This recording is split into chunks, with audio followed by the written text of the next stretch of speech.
We love Hakka to enrich your Taiwan experience. Learn about Hakka language and culture. 每天收听客家风情，学习另一种不同文化，让你生活更有趣。It is time for our Hakka lesson of the day. Ngai He Joseph Ling. Hello， 你好，大家好，我係 Alice Pong。Alice Pong, Merry Christmas. Merry Christmas。哎呀，你好。你会庆祝这个 Christmas 圣诞节日？我也不去撩啊。没撩啥？撩钱？没撩錢啊！對，聖誕節撩都在錢啊！會去玩呢，就撩就是搞啊！對，撩是玩啊！哦，冇因此我搞公益呢。Since December is the month of Christmas, we should be teaching about Christmas terms. So let's go ahead and hear this in Hakka. 聖誕節到底客家話怎麼說？聖誕節。聖誕節。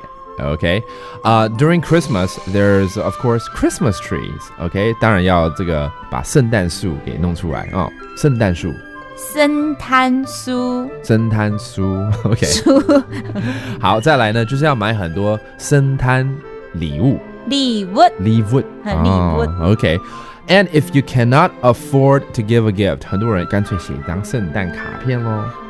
圣诞卡片。卡片就是 card，这我从来没教过因为圣诞节蛮多啊。可是卡片这个东西不只是圣诞节啊，生日也会生日卡片啊，赏你卡片这样子，或者是情人节又有情人节卡片啊，对不对？好 ，and here's one thing, I don't know if it's practiced here in Taiwan, but in America, a lot of people love Christmas because after Christmas there's what's called the after Christmas sale. 圣诞节过完之后呢，可以去好好的血拼 shopping 啊，因为有大战没有大战世界和平 world peace OK 没有大战，还讲大战打折，对啦，大战 that means there's a sale, a discount basically.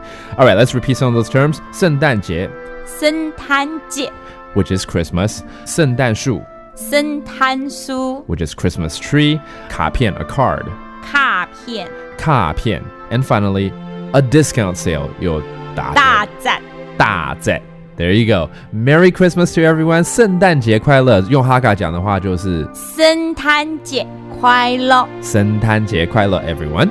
That does it for our Hakka lesson of the day. 什麼大家俺只say張買了客家风情由行政院客家委员会监制，邀您一起体验另一种不同的客家文化之美。We Love Hakka has been brought to you by the Council for Hakka Affairs of the Executive Yuan to enrich your Taiwan experience.